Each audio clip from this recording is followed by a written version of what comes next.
India की government की power check करें आप, रातों रात अपने बंदों को छुड़वाकर वो ले गए, हमारे 5 बंदों को सजा होगी, सजाए मौत दे दी, हम कुछ ना कर पाए। क्या इंडिया के पास इतनी पावर है कि वो लोगों को छुड़वा सके, वो मिडिल एज जैसे कंट्री से जाके? जी बिल्कुल, इंडिया के पास बड़ी पावर है जी, इस हकीकत को आप तस्लीम कर लेना चाहिए।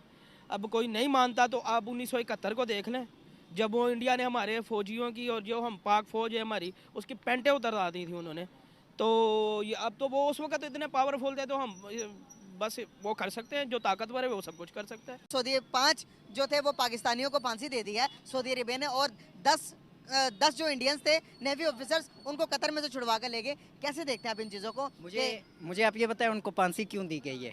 उनका जुर्म क्या था? ये तो पता उन्होंने होना चाहिए। कत्ल किया था, कोई कत्ल किया, इस वजह से उनको वहाँ पर फांसी दी गई है। वो वर्कर थे कोई? वर्कर थे। अच्छा देखिए, एक बात तो समझने वाली है, जहाँ पे हम ये कह रहे होते हैं कि सऊदी अरब है या कतर है या जो भी है, ठीक है। खैर पाकिस्तान तो एक ऐसा मुल्क है जिसका अल्लाह ही मतलब निगहबान है, हम तो कुछ नहीं कह सकते हैं। इंडिया जो इस वक्त है ना, जीडीपी पीपीपी के हिसाब से दुनिया का तीसरा बड़ा मुल्क है, ये बात मानने वाली है। उसके जो नेवी ऑफिसर थे, मेरे ख्याल से इंटेलिजेंस से उनका कोई रिलेशन था, तो इस तरह से कतर ने उन्हें सज़ा दी थी, तो इस वजह से वो उन्होंने कैंसिल करवा दिया। देखिए, ये तो हकीकत बात है कि इंडिया एक बहुत बड़ी मार्केट है। कोई भी मुल्क, कोई भी बड़ा बिजनेसमैन, आप देख सकते हैं कि अभी मुकेश अंबानी के बेटे की जो शादी हुई थी, शादी के तकरीबात थे बल्कि प्री वेडिंग, उसमें एलन मस्क के अलावा आपको दुनिया के टॉप लेवल के सारे बिजनेसमैन नज़र आ रहे थे। जबकि पाकिस्तान में अभी तक सिर्फ एक ही SIFC है, उसी के बलबूते पर हम अपने मुस्तकबिल को रोशन देखने की कोशिश कर रहे होते हैं। गो कि वो अल्लाह करे कि कामयाब हो जाए, हम होप करते हैं। लेकिन जहाँ तक बात आपने की है कि सऊदी अरब तो एक बहुत बड़ा मुल्क है, उसमें मुझे नहीं लगता कि पाकिस्तान उसमें इतना इंटरफेयर कर सकता हो जितना आप इंडिया की और कतर की बात करें। अब देखिए, सऊदी अरेबिया और इंडिया के ताल्लुकात इतने बेहतर हैं कि जितने कुछ इन्वेस्टमेंट करनी थी सऊदी अरेबिया ने, ऑयल रिफाइनरी के फार्म्स फैक्ट्रीज लगानी थी, वो पाकिस्तान के बजाय इंडिया शिफ्ट हो गया। पहले जो ट्रेनिंग थी पाकिस्तानी सोल्जर्स, सुने, पहले जो ट्रेनिंग थी जो सिपाहियों की पाकिस्तानी सोल्जर्स देते थे, लेकिन अभी वो इंडियन सोल्जर्स हमारे बॉर्डर के पास ही ट्रेनिंग दे रहे हैं। ये कैसे चेंज हो गए हालात और वक्त जज्बात? देखिए, इसमें ये एक ऐसी बात है कि मैंने कहा था ना कि किसी भी मईशत के इस्तेहकाम के लिए आपको सियासी इस्तेहकाम चाहिए होगा। अब इंडिया में नरेंद्र मोदी की हुकूमत आपको पिछले 10 सालों से नज़र आ रही है, और अगले 5 साल मज़ीद नरेंद्र मोदी ही आपको नज़र आता जाएगा, जिस तरह से अभी 2024 के इलेक्शंस आ रहे हैं।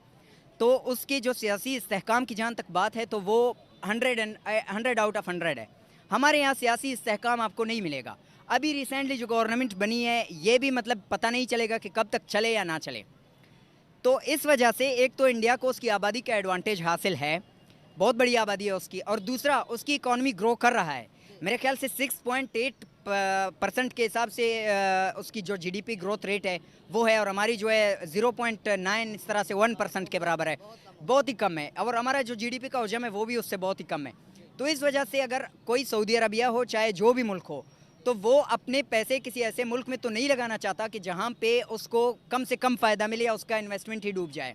अब अगर आप भी कोई इन्वेस्टमेंट करना चाहते हैं तो लाहौर या कराची जैसे शहर में करेंगे। आप मियाँ चन्नू में जाकर कोई एम्पोरियम माल तो खड़ा नहीं करेंगे ना, वहाँ पे तो नहीं चलेगा। तो यही सेम चीज़ अगर आप अप्लाई करेंगे तो फिर इंडिया में और पाकिस्तान में आपको यही फ़र्क नज़र आएगा। यहाँ पे ना सियासी इस्तेहकाम आपको नज़र आ रहा है और ना ही माशी इस्तेहकाम। तो अगर जिस दिन ये दोनों चीज़ें आ जाएंगी तो होप कि पाकिस्तान दुनिया की 5वीं बड़ी मुल्क है।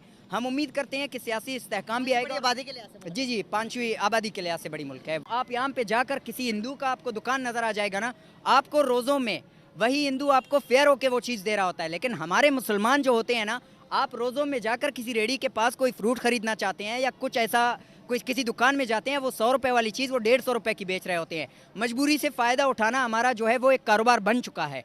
तो इन चीज़ों के होते हुए फिर आप किस मुसलमान की बात कर रहे हैं, किस जो है मज़हब की बात कर रहे हैं? फिर वही बात आ जाती है कि मुफाद आ जाता है, फिर तो ये कलमा, ये मुसलमान, ये इंसान, ये सब कुछ पीछे ही रह जाते हैं। तो मुझे लगता है कि अगर इनफरादी से लेकर किसी बैनुल अक़वामी सतह तक आप जाएंगे ना, तो फिर ये चीज़ें मुझे लगता है कि कुछ हद तक आप टैक्टिक्स के तौर पर यूज़ कर सकते हैं। अदरवाइज़ ये चीज़ें नहीं चलेंगी, हर कोई अपना मुफाद देखता है।